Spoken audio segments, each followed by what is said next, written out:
नमस्कार। 2023 की शुरुआत हो चुकी है और 9 राज्यों में विधानसभा चुनाव भी होने हैं और मिशन 2023 की शुरुआत के चलते ही यहां का क्या ओपिनियन पोल है, पहला ओपिनियन पोल क्या निकलकर सामने आ रहा है, 9 राज्यों में कौन कहां आगे दिखाई दे रहा है, क्योंकि 9 राज्य काफी महत्वपूर्ण माने जा रहे हैं, क्योंकि लोकसभा चुनाव से इन राज्यों के विधानसभा चुनाव पर काफी असर पड़ेगा, जिसमें मध्य प्रदेश, छत्तीसगढ़, राजस्थान, तेलंगाना, कर्नाटक, मिजोरम, त्रिपुरा जैसे राज्यों पर भी फरवरी से यहां पर विधानसभा चुनाव शुरू हो जाएंगे। और ताजा सर्वे के हिसाब से यहां का क्या महत्वपूर्ण आंकड़ा बन रहा है, कौन कहां आगे दिखाई दे रहा है। मिशन 2023 की तैयारी में बीजेपी जुट चुकी है, तो कांग्रेस ने भी यहां पर भारत जोड़ो यात्रा के जरिए साफ संकेत दे दिए हैं कि 2023 के चलते 2023 का रास्ता ढूंढ पाएंगे या नहीं। तो 9 राज्यों पर यहां किसको कितना फायदा हो सकता है अगर आज चुनाव हो जाए, तो फिर क्या कुछ आंकड़ा यहां पर बनने वाला है। क्या कांग्रेस को फायदा होगा,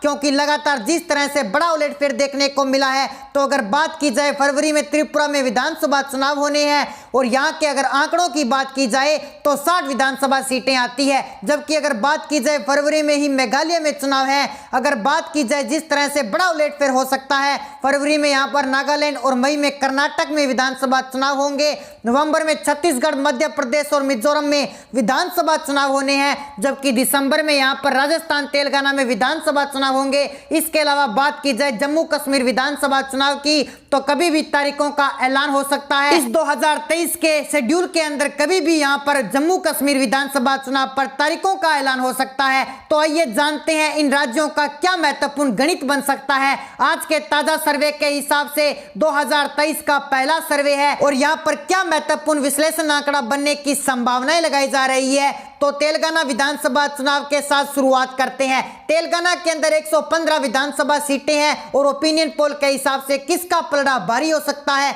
क्योंकि 2018 की बात की जाए तो यहां पर टीआरएस पार्टी को जीत मिली थी। ये करीब 88 सीटों पर जीत हासिल की थी। यहां पर बात की जाए तो 46% वोट से रहा था। दूसरे नंबर पर अगर बात की जाए तो तेलंगाना में कांग्रेस को यहां पर 28% वोट शेयर के साथ 19 सीटों पर जीत मिली थी, जबकि अगर बात की जाए एआईएमआईएम पार्टी की तो करीब 7 सीटें मिली और टीडीपी को 2 सीटें, बीजेपी को यहां पर 1 सीट पर जीत मिली। तो क्या बीजेपी यहां पर 1 सीट के चलते यहां पर बड़ा खेला करने वाली है। यहां पर 119 सीटें आती है, तो ऐसे में यहां का क्या महत्वपूर्ण आंकड़ा बन सकता है। तेलंगाना की अगर बात की जाए तो अगली सरकार किसकी बन सकती है। ओपिनियन पोल के हिसाब से कांग्रेस 20%, बीजेपी 30%, टीआरएस 45%, अन्य की बात की जाए तो 5% कांग्रेस दूसरे नंबर पर रही 2018 में। लेकिन अब आंकड़े बीजेपी के पक्ष में जा रहे हैं। बीजेपी और टीआरएस के बीच यहां पर कड़ी टक्कर हो सकती है। ओपिनियन पोल के हिसाब से जो अनुमान लगाए जा रहे हैं, अब विधानसभा चुनाव की बात की जाए ओपिनियन पोल के हिसाब से तो 65 सीटें टीआरएस के पक्ष में जा सकती है, यानी 2018 के मुकाबले का सीट का नुकसान है। बीजेपी 1 सीट से बढ़कर करीब 35 सीटों तक पहुंच सकती है। तो जो तेलंगाना विधानसभा चुनाव को लेकर ओपिनियन पोल सामने आ रहे हैं, जिसमें कांग्रेस को कुछ सीटों का नुकसान है, 13 सीट, एआईएमएम को करीब 6 सीटों पर मिलने का अनुमान लगाया जा रहा है। तो क्या तेलंगाना में बीजेपी पहली बार अपने पूर्ण बहुमत से सरकार बना पाएगी या फिर टीआरएस को ही यहां पर बहुमत मिलेगा, ये काफी महत्वपूर्ण हो जाता है। इसके अलावा मध्य प्रदेश की बात की जाए तो मध्य प्रदेश में 230 विधानसभा सीटें आती है और मध्य प्रदेश में जो बड़ा उलटफेर देखने को मिला था, उसके चलते क्या मध्य प्रदेश में परिवर्तन देखने को मिलने वाला है। 2023 की राह कितनी आसान हो सकती है। क्या कांग्रेस की वापसी होगी या फिर बीजेपी बरकरार रहेगी, क्योंकि जिस तरह से यहां पर बड़ा उलटफेर देखने को मिला था, लेकिन 2018 में कांग्रेस ने सरकार बना ली, लेकिन ज्योतिरादित्य सिंधिया के रिजाइन के चलते 25 एमएलए उनको रिजाइन से कांग्रेस की सरकार गिर गई थी। लेकिन इसके बाद यहां पर बड़ा उलटफेर हुआ और बीजेपी ने अपनी सरकार बना ली इन्हीं मंत्रियों के साथ। तो अब सवाल यह है कि इनके साथ बीजेपी के पुराने नेता भी हैं और ज्योतिरादित्य सिंधिया के समर्थक, उनके टिकट मिलेगा या फिर बीजेपी के पुराने नेता इन सीटों से चुनाव लड़ते आ सकते हैं। तो उनके टिकट मिलेगा, क्योंकि टिकट बंटवारा काफी महत्वपूर्ण हो जाता है। इन सीटों को लेकर अगर 2018 के आंकड़ों पर बात की जाए तो करीब 114 सीटों पर कांग्रेस को जीत मिली थी 40% वोट शेयर के साथ और बीजेपी को 41% वोट शेयर, लेकिन सीटें कम थी। 109 सीटें बीजेपी के पक्ष में रही थी। बीएसपी की बात की जाए तो 2 सीटें, जबकि समाजवादी पार्टी की बात की जाए तो ये 1 सीट इनके पक्ष में आई थी। इस तरह से यहां पर बड़ा उलटफेर देखने को मिला था। अब ओपिनियन पोल का आंकड़ा क्या कुछ कहता है कि आज विधानसभा चुनाव होते हैं तो बीजेपी में एक बड़ा संगठन, इसके चलते बीजेपी को जबरदस्त फायदा हो सकता है। मध्य प्रदेश में बीजेपी को लेकर भी 130 सीटें तक इस समय पहुंच सकती है अगर आज चुनाव हो जाते हैं, क्योंकि जिस प्रकार का माहौल है, जिस प्रकार से बड़े बड़े दिग्गज नेता बीजेपी में शामिल हो चुके हैं और कांग्रेस के कुछ बड़े दिग्गज नेता बीजेपी में है, ऐसे में बीजेपी को यहां पर उन नेताओं का सीधा तौर पर फायदा होगा, जबकि कांग्रेस करीब 90 से 100 सीटों पर इस वक्त दिखाई दे रही है। और अन्य की बात की जाए तो अन्य के खाते में भी 7 सीटें जा सकती है, यानी आज चुनाव हो जाते हैं बीजेपी को यहां पर बहुमत का आंकड़ा मिल सकता है मध्य प्रदेश के अंदर। लेकिन त्रिपुरा की बात की जाए तो त्रिपुरा में भी 2023 में विधानसभा चुनाव होने हैं और त्रिपुरा में क्या कुछ आंकड़ा बन सकता है। त्रिपुरा की अगर बात की जाए तो 2018 के चुनाव के लिए तो 60 सीटों में से भारतीय जनता पार्टी को करीब 36 सीटें मिली थी, जबकि सीपीएस पार्टी को यहां पर करीब 16 सीटें और आईपीएफटी पार्टी को करीब 8 सीटें पर मिली थी। यानी बीजेपी को यहां पर बहुमत का आंकड़ा मिल गया था और त्रिपुरा को लेकर जो अनुमान है उस हिसाब से एकदम से यहां पर बीजेपी को करीब 36 सीटों का डायरेक्ट फायदा हुआ था। इस बार क्या बीजेपी को बहुमत का आंकड़ा मिल पाएगा? क्या यहां पर जनता एक बार फिर से यहां पर बदलाव लाएगी? क्योंकि यहां का ओपिनियन पोल क्या कुछ कहता है कि बीजेपी का त्रिपुरा में बीजेपी का गठबंधन रहेगा, उसको यहां पर फायदा हो सकता है। करीब 32 सीटें यहां पर क्षेत्रीय पार्टी के पक्ष में जा रही है, जबकि बीजेपी को 20 सीटें, सीपीएस को करीब 8 सीटें मिल सकती है। यानी बीजेपी और क्षेत्रीय पार्टी के बीच कड़ी टक्कर विधानसभा चुनाव में देखने को मिल सकती है। इसके अलावा अगर बात की जाए नागालैंड की तो नागालैंड की 60 विधानसभा सीटें हैं, तो काफी उलटफेर के साथ यहां पर भी बड़ा उलटफेर हुआ था 2018 में। तो यहां पर बात की जाए नागालैंड पीपल फ्रंट पार्टी की, यहां पर बात की जाए नागालैंड पीपल फ्रंट पार्टी को करीब यहां पर 26 सीटों पर जीत मिली थी। अगर बात की जाए नेशनल डेमोक्रेटिक पार्टी को 18 सीटें मिली थी और भारतीय जनता पार्टी को यहां पर 12 सीटों पर जीत मिली, जिसके कारण यहां पर गठबंधन सरकार बनी और गठबंधन सरकार अभी भी चल रही है। तो ऐसे में सवाल यह है कि क्या गठबंधन के साथ बीजेपी चुनाव लड़ेगी या फिर अपने दम पर बहुमत का आंकड़ा प्राप्त करेगी, यह काफी महत्वपूर्ण हो जाता है। तो 60 सीटों का जो ओपिनियन पोल निकलकर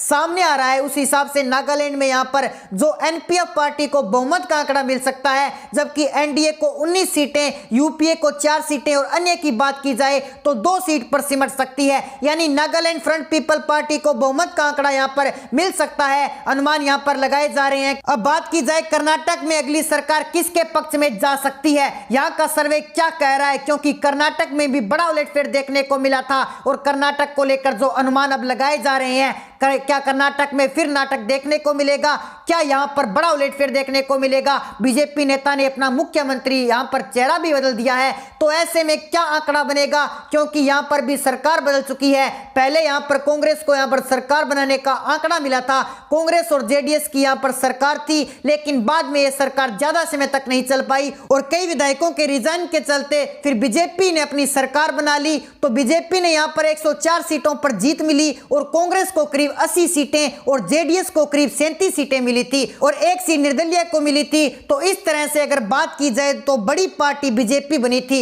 यहां पर एक बार फिर से 36% वोट शेयर बीजेपी के पक्ष में रहा था, कांग्रेस को यहां पर 38% वोट शेयर रहा और 18% जेडीएस का रहा था। तो इस हिसाब से यहां पर कर्नाटक में किसकी सरकार बन सकती है? कर्नाटक के आंकड़े बता रहे हैं कि बीजेपी को तो 19 सीटें यानी पूर्ण बहुमत की सरकार कर्नाटक में बीजेपी की बन सकती है, कांग्रेस को करीब 77 सीट और जेडीएस को 27 सीट और अन्य की बात की जाए तो 2 सीटें जाने की संभावनाएं हो सकती है। यानी कर्नाटक में आज विधानसभा चुनाव हो जाए तो फिर बीजेपी को बहुमत अपने दम पर मिल सकता है, जो अनुमान यहां पर लगाए जा रहे हैं। बाकी बता दें छत्तीसगढ़ के 2023 में विधानसभा के चुनाव होने हैं और यहां पर क्या तैयारी है और इस तैयारी को लेकर क्या अनुमान लगाई जा रही हैं।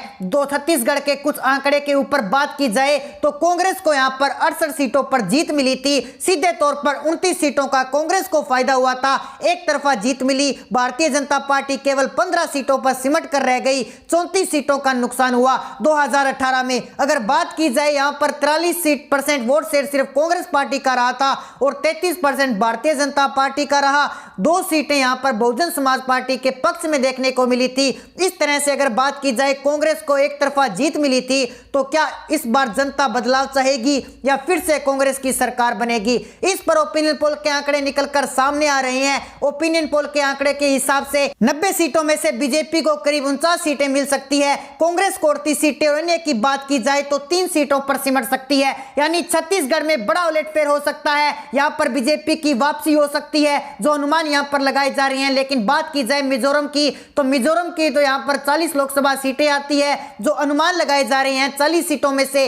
2018 के आंकड़ों पर नजर डाली जाए तो यहां पर मिजो नेशनल फ्रंट को करीब 26 सीटें और एक तरफा जीत मिली थी और करीब यहां पर 5 सीटों पर जीत मिली थी। भारतीय जनता पार्टी को 1 सीट पर जीत मिली। इसी तरह ये अगर बात की जाए मिजो नेशनल फ्रंट को ही बहुमत का आंकड़ा मिलेगा या नहीं, इन पर अगर बात की जाए तो कांग्रेस यहां पर वापसी कर सकती है। करीब 24 सीटें कांग्रेस के पक्ष में है, जबकि मिजो नेशनल फ्रंट को 11 सीटें मिल सकती है। इस बार कांग्रेस की यहां पर वापसी हो सकती है, जबकि बीजेपी को 4 सीटें और अन्य को 1 सीट यानी मिजोरम में कांग्रेस की वापसी हो सकती है। इसके अलावा राजस्थान में भी 2023 में विधानसभा चुनाव है और राजस्थान में हर 5 साल में सत्ता बदल जाती है, लेकिन कांग्रेस ने जो अंदरूनी यहां पर लड़ाई दिखाई है, क्या इसका कांग्रेस को नुकसान होगा या फिर बीजेपी इसका फायदा उठा पाएगी? क्योंकि यहां पर भी बदलाव देखने को मिल सकता है और बदलाव के हिसाब से इस बार बीजेपी का नंबर है, तो क्या बीजेपी इस बार यहां पर बरकरार रहेगी? क्या जनता यहां पर कांग्रेस का साथ देगी? जिस हिसाब से अशोक गहलोत ने बड़ा उलटफेर किया है,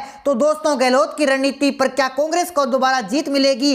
2018 के आंकड़ों पर कांग्रेस को यहां पर 100 सीटों पर जीत मिली थी और यहां पर बात की जाए बहुजन समाजवाद पार्टी की तो करीब यहां पर 6 सीटें, जबकि बीजेपी को 73 सीटें पर जीत मिली थी, जबकि 13 सीटें यहां पर निर्दलीय के पक्ष में रही थी, राष्ट्रीय लोकतांत्रिक पार्टी के खाते में चली गई थी। इस तरह अगर बात की जाए राजस्थान में काफी बड़े आंकड़े परिवर्तन के देखने के मिल सकते हैं और 5 साल में यहां पर सत्ता बदल जाती है और उसी हिसाब से बीजेपी का नंबर 111 सीटों को पार कर सकता है। राजस्थान में बीजेपी की वापसी हो सकती है, कांग्रेस 64 सीट, आरएलपी के पक्ष में 19 सीट और अन्य की बात की जाए तो 6 सीटें अन्य के पक्ष में आई है, जो अनुमान राजस्थान विधानसभा चुनाव को लेकर ओपिनियन पोल के हिसाब से लगाए जा रहे हैं। तो दोस्तों आज के लिए फिलहाल इतना ही। 9 राज्य में किसकी सरकार बन सकती है, आप कौन से राज्य में है वो आप कमेंट सेक्शन में जरूर बता सकते हैं। अगर आपने अभी तक हमारे चैनल को सब्सक्राइब नहीं किया तो हमारे चैनल को सब्सक्राइब जरूर कर लीजिए, ताकि चुनाव से जुड़ी हर लेटेस्ट अपडेट आपको नोटिफिकेशन के माध्यम से तुरंत प्राप्त हो सके। मिलते हैं एक नई अपडेट के साथ, तब तक के लिए जय हिंद जय भारत।